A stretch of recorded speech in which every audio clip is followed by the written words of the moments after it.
ప్రజల హల్లెలూయా. ప్రియ పాఠకులారా, Sophia Joseph ministries ప్రేక్షకులందరికీ శుభాభివందనములు. ఈరోజు నేను చెప్పబోయే దైవవాక్యం ఏంటంటే మత్తయి సువార్త 28వ అధ్యాయము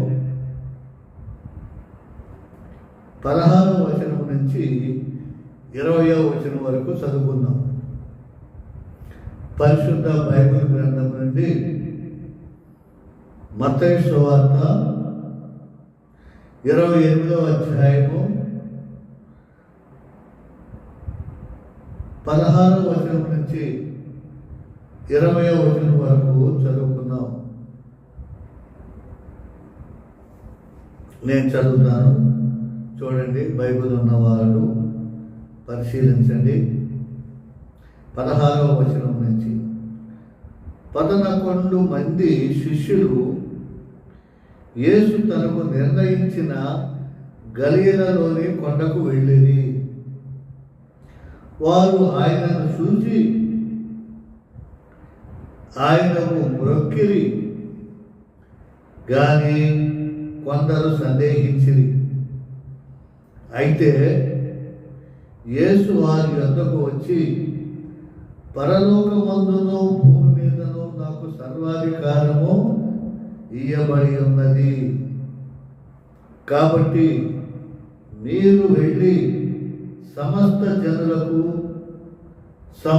జనులను శిష్యులనుగా చేయుడి. తండ్రి యొక్కయు కుమారుని యొక్కయు పరిశుద్ధాత్మ యొక్కయు నామములోనికి వారికి బాప్తిసం ఇచ్చుచు, నేను మీకు ఏ ఏ సంగతులను ఆజ్ఞాపించితినో వాటినన్నిటినీ గైకొనవలెనని వారికి బోధించుడి. ఇదిగో నేను యుగ సమాప్తి వరకు సదాకాలము మీతో కూడా ఉన్నానని వారితో చెప్పెను. దేవుడు ఈ వాక్యములను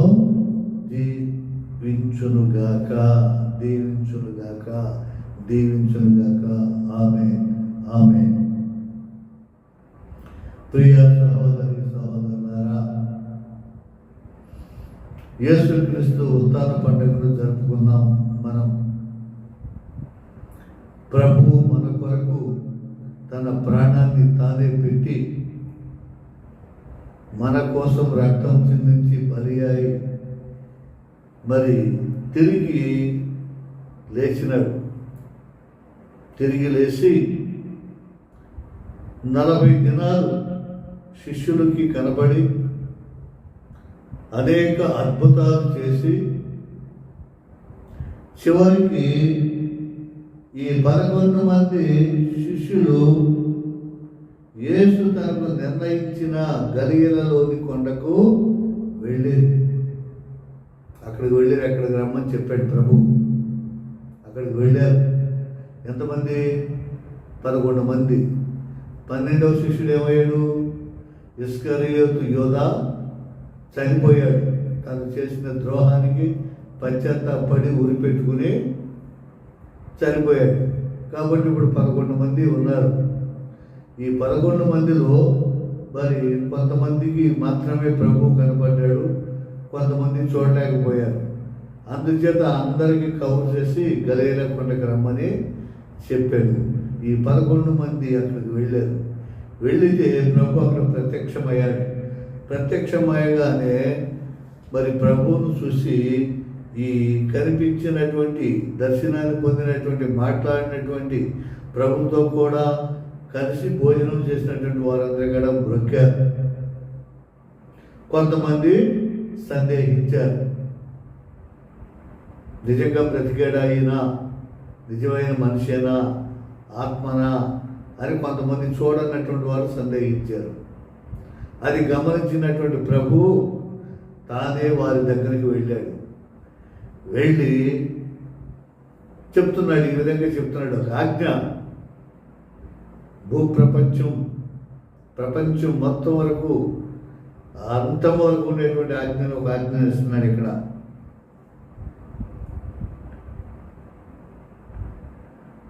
అది చెప్తున్నాడు ఆయన. భూమి మీద నాకు సర్వాధికారము ఇవ్వబడి ఉన్నది.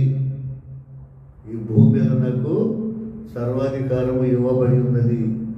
కాబట్టి మీరు వెళ్ళి సమస్త జనులను శిష్యులుగా చేయుడి. భూప్రపంచమంతా నలుదిక్కులో మీరు వెళ్ళి సమస్త జనులను కుల మత భేద రంగు మరి వ్యత్యాసాలు ఏమీ లేకుండా సమస్తమైనటువంటి జనులను నా శిష్యులుగా చేయుడి. తండ్రి యొక్కయు కుమారుని యొక్కయు పరిశుద్ధాత్మ యొక్కయు నామములోనికి వారికి బాప్తిసం ఇచ్చుచు నేను మీకు ఏ ఏ సంగతులను ఆజ్ఞాపించితినో వాటినన్నిటినీ కైకొనవలెనని వారికి బోధించుడి. నా శిష్యులుగా ఉండటానికి ఏ పనులు చేయాలి, ఏ మార్గంలో నడవాలి, ఏమేమి చేయాలో నేను మీకు ఏమి బోధించానో, క్రైస్తవుడుగా మారిన వాడు క్రీస్తుని పోలి ఎలా జీవించాలో ఇవన్నీ కూడా వారికి తెలియజేయండి, బోధించుడి. ఇదిగో నేను యుగ సమాప్తి వరకు సదాకాలము మీతో కూడా ఉన్నానని వారితో చెప్పాను. ఈ యుగము పరిపూర్తి అయ్యే వరకు, సమాప్తమయ్యే వరకు, సదాకాలము ఎల్లప్పుడూ నేను మీ వెన్నంటే నేను ఉంటాను. మీకు భయమేమీ లేదు, భయపడవద్దు. మరి జాగరూకులై జాగ్రత్తగా ప్రపంచమంతా కూడా వెళ్ళండి, 4 దిక్కులుగా తిరగండి, తిరిగి సమస్త జనులను నా శిష్యులుగా చేయండి అని చెప్పేసి ప్రభు చెప్పి వారు చూస్తుండగానే ఆరోహణమై వెళ్ళిపోతాడు. ఇది ఈరోజు మనం చెప్పదలుచుకున్నటువంటి పాట. అయితే ప్రియమైనటువంటి సోఫియా జోసెఫ్ ప్రేక్షకులారా, శ్రోతలారా, యూట్యూబ్ ఛానల్ వీక్షకులారా, ఇక్కడ ఒక విషయాన్ని మనం తలుచుకుందాం. అదేమిటంటే మన భారతదేశం, ఈ భారతదేశానికి సువార్తను అందించినటువంటి శిష్యుడు ఎవరు? నలుదిక్కులుగా వెళ్ళమన్నాడు కదా ప్రభు. ఆ శిష్యుడు ఎవరు? ఎవరు వచ్చారు? ఎలా వచ్చారు? ఎందు నిమిత్తం వచ్చారు? వచ్చి మొట్టమొదటిగా క్రైస్తవ్యాన్ని భారతదేశంలో క్రైస్తవ్యం తీసుకున్నది ఎవరు అనేది ఇక్కడ మనం మరి కొద్ది నిమిషాలు పరిశోధన చేసుకుందాం, పరిశీలించుకుందాం. చరిత్ర ఆధారాలతో సహా, ఊరికే చెప్పడం కాదు. ఇక్కడ భారతదేశానికి మొట్టమొదటిగా క్రైస్తవత్వాన్ని పుచ్చుకున్నటువంటి వారు మరి మనం చాలా వరకు ఏమని చెప్తారంటే మెడ్రాస్ వచ్చారు, సెయింట్ థోమా గారు వచ్చారు. థోమా గారు వస్తే బ్రాహ్మిన్స్ మొట్టమొదటిగా క్రైస్తవులు అయ్యారని చెప్తారు. చాలా వరకు అదే మాట చెప్తారు. ఎందుకంటే మద్రాసులో సెయింట్ థామస్ గారి యొక్క చర్చ్ ఉంది. 3 చర్చిలు ఉన్నాయి, చిన్నకొండ, పెద్దకొండ అని. అవి వేళంగిని మాత దగ్గరికి వెళ్ళేటప్పుడు కంపల్సరీగా మద్రాసును దర్శించుకుని ఆ తర్వాత పాండిచేరి వెళ్ళి, పాండిచేరి నుంచి వేళంగిని, నాగపట్నం కంపల్సరీగా వెళ్తారు. కాబట్టి ఇది అందరికీ తెలిసినటువంటి విషయమే చెప్తారు. అయితే తోమా గారు భారతదేశానికి ఎలా వచ్చారు? ఈ తోమా గారు యేసు ప్రభు శిష్యుల్లో 12 మంది శిష్యులైనా ఒకరని మనకు తెలుసు. ఈయన మొట్టమొదటిగా యేసు ప్రభు వారు దర్శనమిచ్చినప్పుడు తోమా గారు ఆ ఇంట్లో ఉండరు. అప్పుడు శిష్యులు చెప్తారు, ప్రభువు లేచాడు, బ్రతికాడు, వచ్చాడు, మేము చూసాము, మాట్లాడమంటే తోమా ఒప్పుకోడు. అబ్బాయి నేను నమ్మను, నేను ఆయన బళ్ళెంతో పొడిచినటువంటి ప్రక్క డొక్కలో ఆ గాయంలో ఏలు పెట్టితేనే, నేను ఆయన తడిమి చూస్తేనే నేను నమ్ముతాను, లేకపోతే నేను నమ్మనని చెప్పేసి తోమా గారు చెప్తారు. అప్పుడు మళ్ళీ ప్రభు ప్రత్యక్షమై తోమా ఉన్నప్పుడు వస్తాడు. వచ్చి తోమా, ఇదిగోరా, ఇదిగో నా గాయాలు, నువ్వు చేతులు పెట్టి చూడు అని చెప్పేసి గట్టిగా కౌగిలించుకోగానే నా ప్రభువా, నా దేవా అని చెప్పేసి ఆయన అంటాడు. అదే మాటని మన దివ్య సప్రసాదము, దివ్య రక్తాన్ని నడిపూజలో గురువు పైకెత్తినప్పుడు ఓ నా దేవా, ఓ నా సర్వేశ్వర అని చెప్పేసి అదే మాటలు మనం జ్ఞాపకం చేసుకుంటూ ఉంటాం ప్రియమైన క్రైస్తవ సహోదరులారా. కాబట్టి అప్పుడు ప్రభు అంటాడు, తోమా, చూసి నమ్మిన వారి కంటే చూడక నమ్మిన వారు ధన్యులు అని చెప్తాడు. కాబట్టి మనం ధన్యులు, చూడకుండా ప్రభుని నమ్ముతున్నాం కాబట్టి మనం ఎంతో ధన్యులు. తోమా ఆయన కళ్ళ కపటం లేకుండా, మొక్కవటం లేకోకుండా ధైర్యంగా ఖచ్చితంగా అడిగేటువంటి మనిషి అన్నమాట ఆయన తోమ. అలాంటి తోమ. ఉదాహరణకు ఒకసారి లాజరు చనిపోయినప్పుడు వెళ్దాం పదా అని తోమ చొరవ చేస్తాడు. మనం కూడా లాజర్తో నిద్ర సరిపోదాం పదండి వెళ్దాం అని చెప్పి అక్కడ చెప్తాడు. అందరికీ సందేహిస్తూ ఉంటే. కాబట్టి అలాంటి తోమ భారతదేశానికి రావాల్సినటువంటి పరిస్థితి ఎలా వచ్చిందనేది మనం తెలుసుకుందాం. ఈ సెయింట్ థామస్ గారు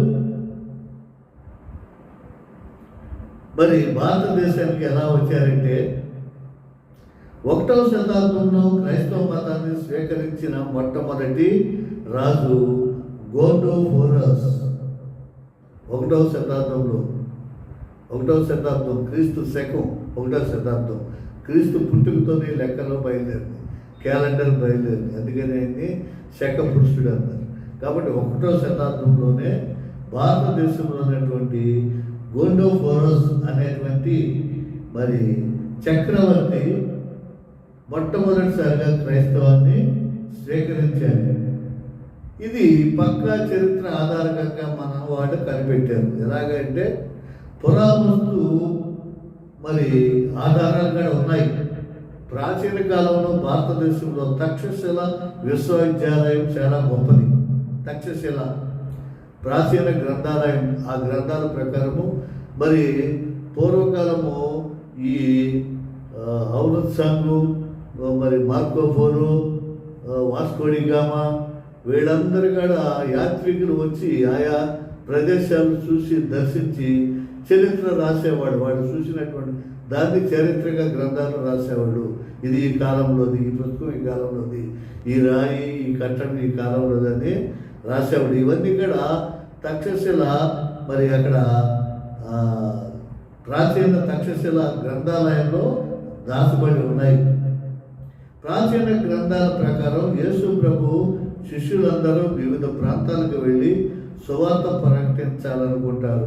వీళ్ళందరూ కూడా ప్రభు ఆజ్ఞ ప్రకారము అందరూ కూడా మరి ప్రపంచం అంతా కూడా వివిధ ప్రాంతాలకు ఒక్కొక్క ప్రదేశానికి ప్రాంతానికి వెళ్ళి ఈ సువార్తను ప్రకటిద్దాము అని అనుకుంటారు. అంతటా సెయింట్ థామస్ గారిని ఇండియాకు వెళ్ళాలని థామస్ వంతు వస్తుంది. సరే థామా గారు, మీరు ఇండియాకి వెళ్ళండి, భారతదేశానికి వెళ్ళండి, వెళ్ళి అక్కడ సువార్తను బోధించండి అని చెప్తారు. అందుకు థామస్ ఏమంటాడు, అమ్మో భారతదేశమా, నేను వెళ్ళను, అది కరుడు కట్టినటువంటి మరి ఈ విగ్రహారాధకులతో నిండినటువంటిది, భయంకరమైనటువంటిది, వాళ్ళు మన మాట వినరు అని చెప్పేసి నేను వెళ్ళను అని అంటారు. కానీ థామస్ నిరాకరిస్తాడు. సరిగ్గా అదే సమయానికి ఒక నాటకీయ పరిణామం సంభవిస్తుంది. వెళ్ళనంటాడు. వెళ్ళననేసరికి అక్కడ ప్రభువారు మరి థామా గారికి కల్లో కనిపించేయడం అని చెప్తాడు. చెప్తే తర్వాత ఎలా వెళ్ళవలసి వచ్చిందంటే, ఇండో పార్థియన్ సామ్రాజ్యాన్ని పరిపాలిస్తున్న గోండోఫోరస్ ప్రతినిధి అబ్బాస్ ఒకడు ఉంటాడు. ఇండో పార్థియన్ సామ్రాజ్యాన్ని పరిపాలిస్తున్నటువంటి గోండోఫోరస్ రాజు యొక్క చక్రవర్తి యొక్క ఒక ప్రతినిధి, అతని పేరు అబ్బాస్ అనేటువంటి వాడు ఒకడు ఉన్నాడు. వాడు మరి ఆ రోజుల్లో వర్తక వ్యాపారం చేసేవాడు. వ్యాపారం సముద్రంలో ఓడ ద్వారా మరి విదేశీ వస్తువులు మనం తెచ్చుకోవటం, మన వస్తువులు వాళ్ళకు మార్పిడి చేసుకోవటం ఎలా చేస్తూ ఉండేవాడు. అప్పట్లో విమానాలు ఇవన్నీ లేవు కదా, వాడల ద్వారానే, పడవ ద్వారానే, సముద్ర మార్గం ద్వారానే వ్యాపారం అంతా జరిగేది. అప్పుడు అతనికి ఏమొచ్చిందంటే, రాజుగారికి ఒక బ్రహ్మాండమైనటువంటి బిల్డింగ్ని, ఒక మేడని మిద్దెని కట్టడానికి ఒక మంచి వడ్రంగి పనివాడు అవసరం అవుతుంది. వడ్రంగం చేసేవాడు. వడ్రంగం తెలుసు కదా, కార్పెంటర్ అంటారు. తలుపులు, కిటికీలు, దర్వాజాలు ఇవన్నీ కూడా చక్కగా నగేషిగా చెక్కి ఇంటికి అమర్చేటువంటి వారు వడ్రంగి. ఆ మనిషి అవసరం వచ్చి అక్కడికి వెళ్తాడు. వెళితే ఆ పరిస్థితుల్లో థామస్ గారు మంచి నైపుణ్యత కలిగినటువంటి ఒక వడ్రంగి మేస్త్రి అయిన వడ్రంగి వృత్తి బాగా మంచి, అసలు బ్రహ్మాండమైనటువంటి డిజైన్ చేస్తాడు. తలుపులు కానీ, ఇవి కానీ, ఇంటి ప్లాన్ కానీ ఇవన్నీ కూడా బాగా బ్రహ్మాండంగా చేస్తారు. నైపుణ్యత కలిగినటువంటి వాడు థామస్ గారు. అప్పుడు ఆ థామస్ గారిని ఈ భారతదేశానికి అమ్మేస్తారు. నువ్వు వెళ్ళవయా, ఇల్లు అక్కడికి వెళ్ళి ఆ పని చేయమని చెప్పేసి అప్పుడు ఒక బానిసగా, ఒక వర్తకుడుగా రాజుకు విక్రయించబడతాడు. ఎక్కువ ఇలాంటి వారిని అందరినీ తీసి ఆయా దేశం రాజులు బానిసలుగా అమ్మేసేవాడు. మరి యోసేపుని కూడా ఆ రోజు బానిసగా అన్నయ్యలు అక్కడ గోతిలో పడినటువంటి యోసేపు గారిని, అలాగే ఇక్కడ థామస్ గారిని కూడా బానిసగా ఆ వర్తకుడికి అమ్మేస్తారు. ఒక రాజు ఆజ్ఞ మేరకే థామస్ తక్షశిల చేరుకుంటాడు.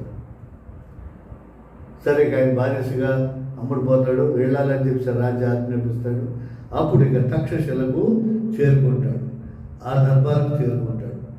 వడ్రంగిగా వచ్చిన థామస్కు రాజు ఒక అద్భుతమైన భవనాన్ని నిర్మించవలసిందిగా కోరి ఆ రాజు థామస్కు కొంత ధనము, బంగారము ఇస్తాడు. ఇక్కడ గోండోఫోరస్ రాజు, ఆ రాజు ఎవరంటే గోండోఫోరస్. ఆ రాజుగారు థామస్ను పిలిచి, ఇదిగో థామా గారు, మీరు నాకు బ్రహ్మాండమైనటువంటి, అధునాతనమైనటువంటి, ఎవరికి లేనటువంటి అపురూపమైనటువంటి ఒక సౌధాన్ని, భవనాన్ని నాకు నిర్మించి ఇవ్వాలని చెప్పి అందుకు అయ్యేటువంటి ఖర్చునంతటిని బంగారము, వెండి, నాణ్యాలు లేకపోతే ధనంతో కూడా ఆయనకి ఇస్తాడు.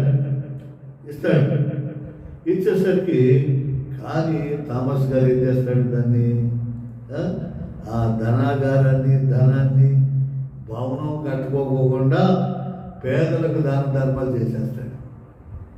తీసుకుంటాడు, సరే కడతానంటాడు. తీసుకెళ్ళిపోయి ఆ దేశం అంతా తిరిగి చూస్తే తినడానికి తిండి లేక, బాధ లేక, రోగాలతో, జబ్బులతో, నానా యాతన పడుతూ, ఇళ్ళు లేక, మరి వస్త్రాలు లేక, సరైన దుప్పట్లు లేక బాధపడేటువంటి వారిని చూసి థామా గారికి జాలేసి ఆ ఇచ్చినటువంటి ధనాన్ని అందరికి, పేదలకి పంచిపెట్టి శుభ్రంగా తినండి, బ్రతకండి, మంచి ఇల్లు కట్టుకోండి అని చెప్పేసి వాళ్ళందరికీ పంచిపెట్టేస్తూ ఉంటాడు. భవనం కట్టడం. సరే, ఇది ఆ మాట ఈ మాట రాజుగారికి తెలుస్తుంది. మరి ఎంక్వైరీ చేసేవాడు కాడ ఉంటారు కదా భటులు, అయ్యా రాజుగారు ఎక్కడో ముక్కు ముఖం తెలియనటువంటి పొరుగు దేశాన్ని నుంచి తామాన్ని తీసుకొచ్చారు, అతను నమ్మించి అంత ధనాన్ని ఆయనకి ఇచ్చారు, కానీ అక్కడ భవనం లేదు, ఏమి లేదు, అందరికీ విడిగా డబ్బులు ఇచ్చేస్తున్నాడు, వెదజల్లేస్తున్నాడు, బంగారం ఇస్తున్నాడు, డబ్బులు ఇస్తున్నాడు, నాణ్యాలు ఇస్తున్నాడు, అన్నీ ఇచ్చేస్తున్నాడు. అయ్యా భవనం ఎక్కడా లేదు అని చెప్పేసరికి రాజుగారు పరిశీలన చేస్తాడు. చూసి ఏమి లేదు, నిజంగానే డబ్బంతా తీసి పేదలకు పనిచేస్తాడు. పనిచేస్తే రాజుకు మహాకోపం వస్తుంది. ఏమయ్యా థామా గారు తోమా అంటాడు. తోమా గారు మరి రాజులు అంటారు, అందరూ తెలియదు ఆ రోజుల్లో. నీకు ఇచ్చిందేంటి, నువ్వు చేసేదేంటి, నీకు ఇచ్చిన పని ఏంటి, ఈ డబ్బంతా ఏమైంది, భవనం ఎక్కడ కట్టే చూపి, ఏది ప్లాన్ ఏది, ఆ స్థలం ఏది, నువ్వు ఎక్కడ పునాదులు వేసావు, అసలు ఏం చేసావు చూపించమంటే, భవనం కట్టించేసాను, ఆ భవనం బ్రహ్మాండం ఉందంటాడు. ఏది ఉంటే ఎక్కడ చూపించు, భవనం ఇక్కడ లేదు, పరలోకంలో కట్టానంటాడు. నీ భవనం బ్రహ్మాండంగా పరలోకంలో కట్టే, భూలోకంలో కాదు. ఈ భూలోకంలో ఉండి ఈ భవనాన్ని పైకి పట్టుకుపోతావా ఏంటి? చనిపోతే ఎవడన్నా పట్టుకెళ్తాడు ఇక్కడ వస్తువులు ఏమన్నా? ఒక్కటి గడ పూచి పుల్ల గడ నీ వెనకాల రాదు. కాబట్టి భవనం అందుకనే ఇక్కడ కట్టుకోకుండా పరలోకంలో కట్టా, బ్రహ్మాండమైన భవనం, అక్కడ వెళ్ళి హాయిగా జీవించవచ్చు నువ్వు అని చెప్పేసి అనేసరికి రాజుకి ఎక్కడ లేని కడుపు మంట, ఒళ్ళు మంట వచ్చి, ఏంటి నేను పిచ్చోళ్ళ కనపడుతున్నాను, నీకు ఎగతాళిగా కనపడుతున్నానా, ఏం మాట్లాడుతున్నాను, పరలోకంలో భవనం కట్టడం ఏంటి, నన్ను మోసం చేశాడు, పెద్ద మోసగాడిలా ఉన్నాడు అనుకొని ఎక్కడ బట్టులారా తీసుకెళ్ళి జైల్లో పడేయండి, బంధించండి, తర్వాత మరణశిక్ష విధిస్తాను, నేను ఇంకా ఆలోచిస్తాను, యోచిస్తాను, అసలు ఏమైంది డబ్బు అంతా, ఎక్కడ కట్టాడు ఏంటో చూస్తాను అని చెప్పేసి బంధించేసి తోమా గారిని జైల్లో పెట్టేస్తారు. పెట్టేసరికి మరి సరిగ్గా అదే సమయంలో ఒక సంఘటన జరిగింది. తోమా గారు జైల్లో ఉన్నారు, ప్రభుకి ప్రార్థన చేసుకుంటా ఉన్నాడు, ప్రభువా ఏమిటి పరిస్థితి, నాకు చంపేస్తానంటున్నాడు, నీ చిత్తం ఏంటి, ఇంకా నేను సువార్త ప్రకటించవలసిన అవసరం లేదా, నాతో పని అయిపోయిందా, నా జీవితం ఇంతేనా అని చెప్పేసి కన్నీటి మున్నీటిగా ప్రభుకి వేడుకుంటూ ప్రార్థన చేస్తూ ఉన్నాడు. ఈలోపు ఏమైందంటే అదే సమయానికి రాజుకి ఎంతో ప్రాణంతో సమానమైనటువంటి తన సోదరుడు గాడ్, పేరు గాడ్ అని అతను చనిపోతాడు, మరణిస్తాడు. ఇక రాజుకి చూడండి తల పట్టేస్తుంది, ఒక పక్కన ధనమంతా అయిపోయింది, ఈ తోమానన్ను మోసం చేశాడు, ఇక్కడ భవనం లేదు, ఏమి లేదు, నాకు చేదోడుగా వాదోడుగా ఉంటున్నటువంటి నా ప్రాణమైనటువంటి నా తమ్ముడు చనిపోయాడు, ఏంటి కర్మ, నా దేశానికి పట్టినటువంటి గతి ఏంటి, ఈ తోమ అడుగు పెట్టాడు, మొత్తం సర్వనాశనం అయిపోతున్నానే అని చెప్పేసి తల పట్టేసుకుని మరి ఏం చేయాలో తెలియక ఏడుస్తూ ఉంటాడు. బాడీ పొడుగుని ఉండదు, చుట్టాలు, బంధువులు, సామంతరాజులు, వాళ్ళు వీళ్ళందరూ రావాలి ఆ పార్థివ దేహాన్ని చూడటానికి రావాలి. అయితే ఈలోపు ఈ అనూహ్య సంఘటన ఏమిటంటే ఈ తమ్ముడు చనిపోతాడు, గాడ్ అనేటువంటి వాడు ఆత్మ పరలోకానికి వెళ్ళిపోతుంది, ఆత్మ పరలోకానికి వెళ్తుంది. ఆ పరలోకానికి వెళ్ళగానే దేవదూతలు స్వాగతం పలుకుతారు ఈ సోదరుడికి, ఈ గాడికి. పలికి తోమా గారి కట్టించినటువంటి భవనాన్ని తీసుకెళ్ళి చూపిస్తాడు. ఇదిగోనయా మీ అన్నయ్యకి తోమా గారు కట్టినటువంటి భవనం ఎంత బాగుందో చూడు అంటే అసలు మై మర్చిపోయి తన్మయిస్తుందో భవనం అంతా తిరిగి తిరిగి తిరిగి ఆ అన్నయ్య ఇప్పుడు రాళ్ళే నాకు ఇచ్చేటి భవనం అంటారు. భలేవాడు తోమా గారి కష్టపడి ఆయన ప్రార్థన ఫలితంగా ఈ భవనం కట్టబడింది. ఇది మీ అన్నయ్యకి, నీ కాదు, వెళ్ళి చెప్పు మీ అన్నయ్యకి. అనవసరంగా తోమాని బంధించారు, జైల్లో పెట్టారు అని చెప్పేసి దేవదూతలు చెప్పేసరికి ఇక్కడ పరిస్థితి ఏంటి, మరి జైల్లో తోమా గారు ప్రార్థన చేస్తూ ఉన్నారు. చేస్తూ ఉంటే ఆ జైలు అధికారులు వీళ్ళందరూ కూడా ఏమిటయా బాబు, రాజుగారు, అయ్యగారు మీరేమైనా బంధించారు, రేపు మాపు చంపేస్తారంటారు. ఆయన నీ తమ్ముడు కోసం నీకంటే ఎక్కువ అధిక దుఃఖంతో ఏడుస్తున్నాడు, నీకంటే దుఃఖంతో విలవిల్లాడిపోతున్నాడు, బాధపడుతున్నాడు. ఒక్కసారి ఆ పార్థివ దేహాన్ని చూడాలంటున్నాడు. తీసుకెళ్ళి చూపించండి, ఏం చేయమంటారు, మాకు అర్థం కావట్లేదంటే సరే తీసుకురండి, అంత ప్రేమ ఏంటి మా తమ్ముడి మీద, తీసుకురండి అని చెప్పేసి తోమాని బంధించి డెడ్ బాడీ దగ్గరికి తీసుకొస్తారు. అప్పుడు తోమా గారు చూసి పరలోకానికి చేతులెత్తి మోకాడి మీద ఉండి ఒక్కసారి బాడీ మీద పడి మరి ఏడ్చి ప్రార్థన చేసేసరికి తమ్ముడు బ్రతుకుతాడు. హల్లెలూయా, హల్లెలూయా, హల్లెలూయా, ప్రాణం వచ్చేస్తుంది. మళ్ళీ బ్రతికేసరికి బ్రతకగానే లేచి అన్నయ్య అన్నయ్య ఎక్కడున్నావు, ఏంటంటే ఏం జరిగింది ఏంటంటే, అబ్బా నీ బ్రహ్మాండమైనటువంటి భవనాన్ని పరలోకంలో కట్టాడు తోమా గారు, ఆయన ఏటి బంధించావు, జైల్లో పెట్టామంట. చాలా తప్పది, ప్రభు యొక్క శిష్యుడు, ఆయన యేసు ప్రభు శిష్యుడు, నేను చూసి వచ్చిన భవనాన్ని, ఆయన చెప్పిన దాంట్లో ఎలాంటి అబద్ధమో లేదు, కాబట్టి ఆయన విడుదల చేయని చెప్పేసి వేడుకునేసరికి, నిజమా తమ్ముడు, నిజంగానే చూసావా, చూశానన్నయ్య, పెద్ద భవనం, ఆ పుణ్య పురుషుడు, ఆ మహాత్ముడు, మరి యేసు ప్రభు శిష్యుడు ఆయన, మరి ఆయన ఏమి అనమాక మనకు అనర్థం వచ్చేస్తుంది అనేసరికి అప్పుడు రాజుగారు కన్నీటితో తోమా గారు కాళ్ళ మీద పడి ఏడ్చేసి, బాబు నన్ను క్షమించు తండ్రి, నన్ను క్షమించయ్యా, తెలియక నేను ఈ తప్పు ఈ పాపం చేశాను. కాబట్టి మహాజనులారా పెద్ద సంబరం పార్టీని ఏర్పాటు చేయండి, ఒక పండగ చేయండి, నా తమ్ముడు తిరిగి బ్రతికాడు, దీని అంతటికి కారణం తోమా గారే. కాబట్టి మనమందరం కూడా క్రైస్తవులుగా మారిపోవాలి. నా తమ్ముడిని ఏ దేవుడు కూడా బ్రతికించలేదు, ఏ దేవత కూడా బ్రతికించలేదు. కాబట్టి యేసు ప్రభు నిజమైన దేవుడు అని చెప్పేసి గోల్డెఫోరస్ రాజు క్రైస్తవుడిగా మారి తన కుటుంబం, బంధువులు, చుట్టాలు అందరూ మారి ఖచ్చితంగా రాజశాసనం చేస్తాడు. నా రాజ్యంలో ప్రతి ఒక్కరూ క్రైస్తవులుగా ఉండాలని ఒక చట్టం చేసి మొత్తం అంతా క్రైస్తవులుగా మారి, తోమా గారు మీకు ఎంత ధనం కావాలి, ఏం డబ్బు కావాలి, మీ ఇష్టం, ఏం చేస్తారో చేయండి అని చెప్పి పూర్తి అధికారాన్ని ఇస్తాడు.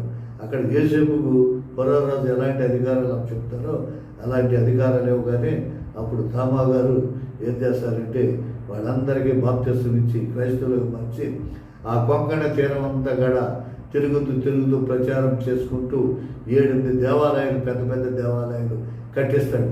కట్టించి క్రైస్తవులుగా మార్చుకుంటూ ఆఖరికి మద్రాసు తీరానికి చేరుకుంటాడు. హల్లెలూయా, హల్లెలూయా. ఆ మద్రాసు తీరానికి వచ్చిన తర్వాత మరి అక్కడ కొన్ని సన్నివేశాలు, కొన్ని అద్భుతాలు, ఎన్నో అద్భుతాలు జరుగుతూ ఉంటాయి. చేస్తూ ఉంటే ఒక సన్నివేశం చూస్తాడు తోమా గారు. ఏమిటంటే అక్కడ బ్రాహ్మణులు నదీ తీరాన ఏం చేస్తారంటే సూర్య భగవానికి నమస్కారం చేస్తూ అర్ఘ్యం ఇస్తూ ఉంటారు. అర్ఘ్యం అంటే దోశలతో నీళ్లు ఇలా పట్టుకుని పైకి ఎగరేస్తారు. ఎగరేసి సూర్యుడికి సూర్య నమస్కారం చేస్తూ ఉంటారు. ఆ నీళ్లు పడిపోతూ ఉంటాయి. అది తోమా గారు చూసి నవ్వు వస్తుంది. ఏమయ్యా, ఏమిటి మీరు చేసే పని అంటే, మా దేవుడు సూర్య భగవానుడు, సూర్యుడు లేకపోతే లోకం లేదు, రాత్రి పగులు లేవు, మరి ఆహారం దొరకదు, పంటలు పండవు, వర్షాలు రావు, అలాంటి దేవుడిని మేము పూజిస్తున్నాం అని చెప్పేసి సమాధానం చెప్పేసరికి, ఓరి పిచ్చి వర్లారా, ఆయన కూడా సృష్టమే, సూర్య చంద్ర నక్షత్రాలన్నీ కూడా దేవుడు సృష్టించినవే, ప్రభు అయిన క్రీస్తు సృష్టించినవే, యెహోవా దేవుడు సృష్టించినవే, యెహోవా దేవుడే మరి క్రైస్తవుగా మరి ఈ లోకానికి అందించాడు అనేసరికి, ఎల్లెళ్ళు నువ్వు కొత్త దేవుడు మాకు పరిచయం చేయమాక, మాకు చెప్పమాక, మా దేవుడు మాకు ఉన్నాడు అనేసరికి, అయితే ఒక పని చేద్దాం,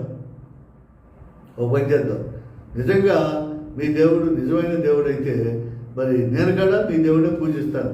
కానీ ఒక షరతు ఏమిటంటే, మీరు మీ సూర్య భగవానికి నీళ్లు పైకి ఇస్తున్నారు కదా, అర్ఘ్యిస్తున్నారు కదా, బాగా ప్రార్థన చేసి తలంచుకొని మరి అర్ఘ్యం ఇచ్చి నీళ్లు పైకి ఎగరేయండి. ఆ నీళ్ళు అక్కడ ఆగిపోవాలి, కింద పడకూడదు.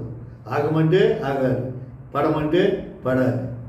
కాబట్టి అలా చేయండి. అలా కనుక జరిగితే నేను కూడా నిజంగా పిచ్చోడిని అనుకుని నేను మీ సూర్యదేవుణ్ణి పూజిస్తాను, అనుసరిస్తాను అని చెప్పేసరికి సరే అని వాడు ఒప్పుకుంటారు.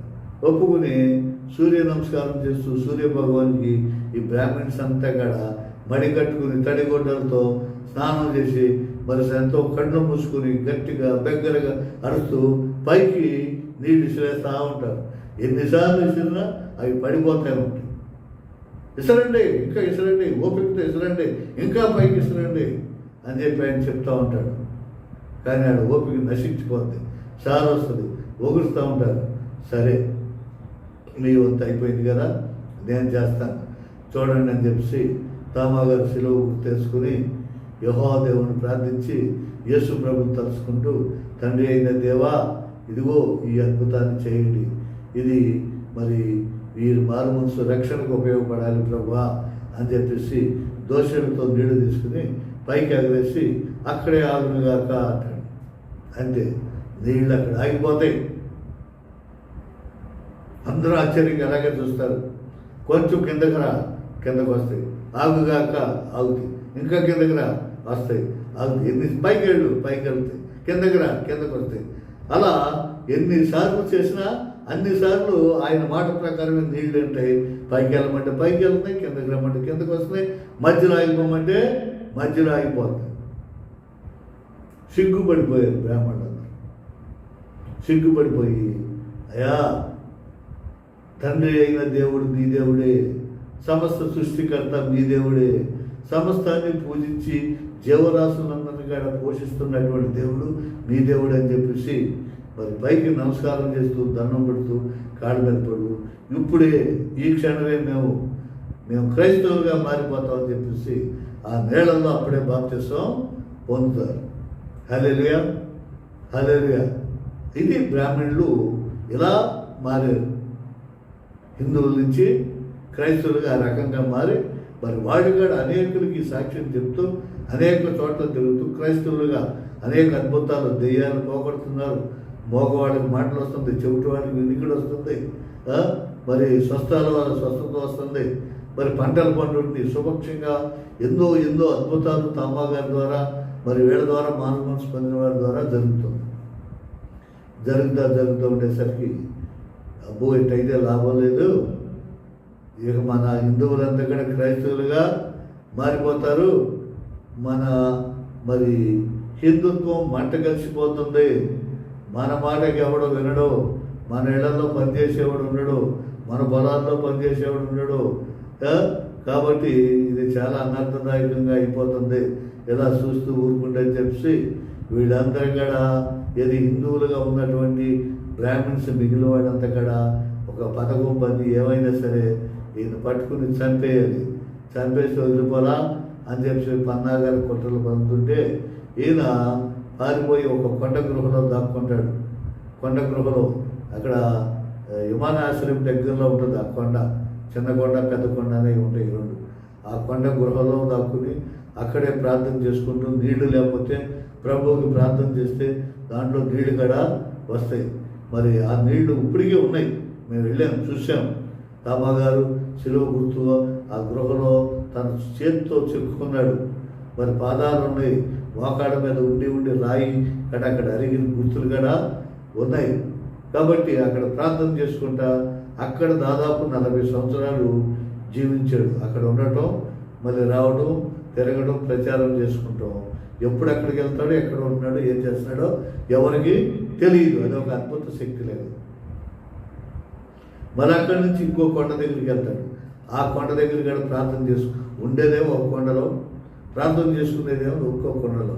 దాన్ని చిన్న కొండ పెద్ద కొండ అని అంటారు. అక్కడ కూడా తామా గారి యొక్క చర్చి గుడి ఉంది. ఈ చిన్న కొండ దగ్గర గుడి, పెద్ద కొండ దగ్గర ఒక పుణ్యక్షేత్రం వెలిసింది. ఆఖరికి ఒకసారి వీళ్ళు వెంటాడుతూనే ఉంటారు. ఆ కొండ మీద ప్రార్థన చేసుకుంటూ ఉంటాంటే వెనకాల నుంచి ఒక బళ్ళెం పెట్టి ఒక దొండగుడు డొక్కల్లో పొడిచేసరికి అక్కడే కుప్పకూలి తామా గారు చనిపోతాడు. హల్లెలూయా హతసాక్షి అయిపోతాడు.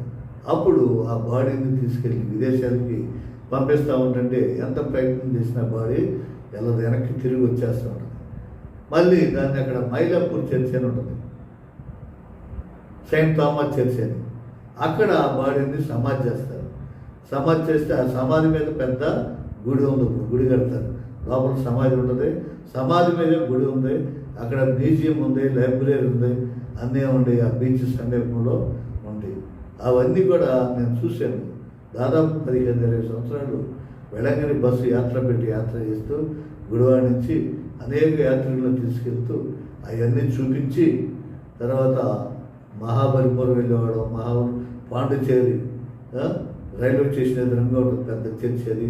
తర్వాత నాగపట్నం, వేళంగని, పూండి ఇవన్నీ కూడా ప్రేక్షకులకి దర్శనాలు చేస్తూ చూపిస్తూ వచ్చేవాడు.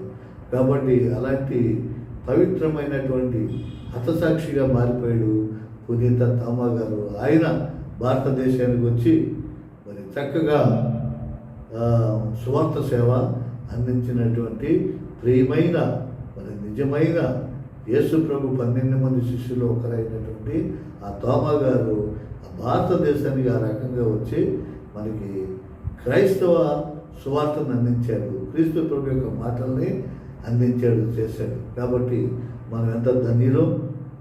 ఇదే అన్నమాట. మొట్టమొదటిగా గోండోఫోరస్ రాజు అనేటువంటి ఆయన క్రైస్తవాన్ని స్వీకరించాడు. తర్వాత మద్రాసులో బ్రాహ్మిన్స్ స్వీకరించారు. ఆ తర్వాత నేడు ఇప్పుడు చూడండి, ప్రపంచమంతా కూడా 3 వంతులు క్రైస్తవ మాత్రమే, క్రైస్తవులే ఉన్నారు. 3 వంతులు. ఎందుకంటే ప్రపంచమంతా ఒక్కో దిక్కుకి ఒక్కొక్క శిష్యుడు వెళ్ళి సువార్త సేవ చేసి ప్రతి ఒక్కరు కూడా హతసాక్షులు అయిపోయారు, చంపబడ్డారు, ప్రభువు కోసం ప్రాణం పెట్టారు, చనిపోయారు. ఏ ఒక్కరు సంతోషంగా లేరు. కాబట్టి క్రీస్తు సేవ చేయాలంటే అది కత్తి మీద సాము లాంటిది, ఎంతో దుఃఖదాయకమైంది, కష్టదాయకమైంది, అంత తేలికైనటువంటి పని మాత్రమో కాదు. అలాంటి మరి దైవ సేవకులుగా మారడం అనేది దేవుడిచ్చినటువంటి వరము. అందుకని దేవుడు చెప్తున్నాడు, దేవదూతల కంటే చేయలేనటువంటి సేవను మరి ఈ దైవ సేవకులు చేస్తున్నారు.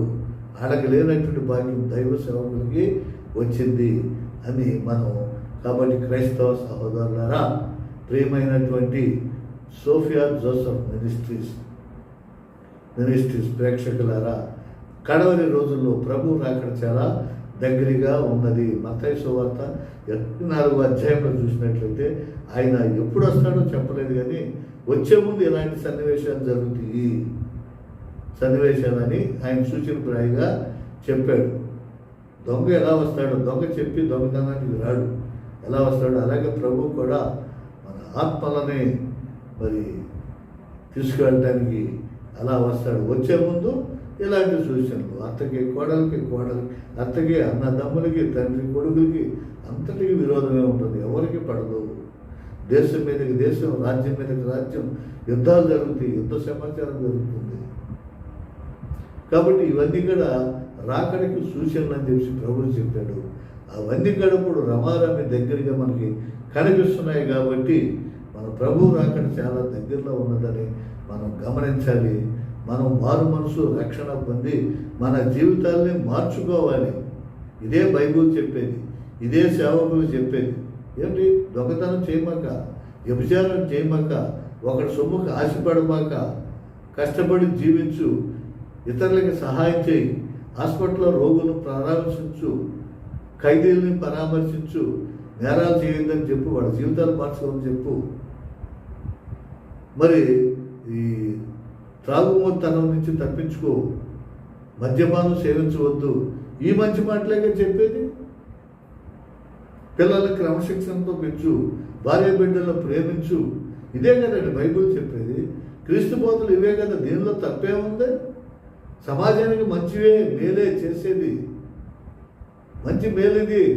అందరూ ఇలాగా మరి ప్రభు చెప్పినట్లుంటే మరి ఏ రాజ్యంలోనూ ఏ దేశంలోనూ మరి పోలీస్ స్టేషన్ అవసరం లేదు, చట్టాలు అవసరం లేదు, శిక్షలు వేయాల్సిన పని లేదు, ఏ ఇంటికి తలుపులు తాళాలు కూడా అవసరం ఉండదు. అలా చేయకోకుండా ఉంటున్నారు కాబట్టి మరి ఇవన్నీ జరుగుతున్నాయి. వీళ్ళందరినీ మార్చి మంచి మార్గంలో నడిస్తే బాబు దేహం ఇక్కడే ఉండిపోతుందిరా, ఈ శరీరం ఇక్కడే మట్టిది, మట్టి శరీరం కలిసిపోతుంది. నీ ఆత్మ మోక్షంలోకి వెళ్ళాలి. మోక్ష మార్గం పొందాలంటే ఇలాంటి పుణ్యకార్యాలని కూడా చేసుకొని మారు మనసు రక్షణ పొందాలని ఇదే చెప్పేది బైబిల్. కాబట్టి నేను అనుసరించాలి, క్రీస్తు మార్గంలో నడవాలి, క్రీస్తుని పోలి జీవించి మనం పాపాలన్నీ ఒప్పుకుని క్షమాపణ పొంది బాప్తిసం పొందితే ప్రభు ఎప్పుడైతే ఉంది మన భయం ఎందుకు? సిద్ధంగా ఉన్నాం కదా, ఏ పాపము చేయట్లేదు కదా, ఆయన కోసం నిరీక్షణతో ఉన్నాం కదా, చాలామందిని కాపాడాం కదా, బహుమతి ఇస్తాడు, మోక్ష భాగ్యం దొరుకుతుంది. అది మనం చేయవలసింది. కాబట్టి ప్రియమైన క్రైస్తవ సహోదరులారా, మరి ఈ వాక్యాన్ని విన్నటువంటి మీరు నా ఛానల్ని సబ్స్క్రైబ్ చేయండి. ఇలాంటివి చాలా ఉన్నాయి, చెప్తాను నేను. సబ్స్క్రైబ్ చేయండి, షేర్ చేయండి. మరి బోర్డంతా మ్యాటర్ నేను చెప్తాను. తెలియనటువంటి విషయాలు చాలా ఉన్నాయి, మీకు తెలియజేస్తాను. నేర్చుకోండి, మంచి ఉంటే గ్రహించండి, చెడ్డ ఉంటే వదిలేసేయండి. కాబట్టి మీకు ఉచితంగానే చెప్తున్నాం. ఇది ప్రభు వాక్యాన్ని ఉచితంగానే బోధించమన్నాడు, ఉచితంగానే చెప్తున్నాం. మీరు వెలబెట్టి కొనవసరం లేదు, డబ్బులు పెట్టి వినాల్సిన పని లేదు. కాబట్టి నా ఛానల్ని సబ్స్క్రైబ్ చేయండి, మరి ఆశీర్వదించండి, దీవించండి. ప్రార్థన చేద్దాం, కళ్ళు మూసుకోండి. మహాపరిశుద్ధుడు తండ్రి, నీ పాదాలు వందనాలు ప్రభా. అత్యంత కృపతో మమ్మల్ని కాచి కాపాడినందుకు నీకు వందనాలు, స్తుతులు, స్తోత్రాలు ప్రభా. తండ్రి సోఫియా జోసెఫ్ ఛానల్ ద్వారా, మరి మినిస్ట్రీ ఛానల్ ద్వారా మరి మంచి మంచి మాటలు, వాక్యాలు మరి తెలియజేస్తున్నాను. మీకు వందనాలు, స్తుతులు, స్తోత్రాలు. నాకు మంచి జ్ఞానాన్ని ఇవ్వండి, ఆశీర్వదించండి, దీవించండి. విన్నటువంటి వారు మరి వారు మంచి నేలను పడినటువంటి విత్తనాలలాగా వారిలో నాటుకొని దాని ద్వారా ఫలితాన్ని పొందే భాగ్యాన్ని అనుగ్రహించమని సహాయం చేయమని ఈ నా మనవులన్నయు నా ప్రభు అయిన యేసునామములో నాకు దయచేయమని మిమ్మల్ని వేడుకొంటున్నాను తండ్రి. ఆమేన్.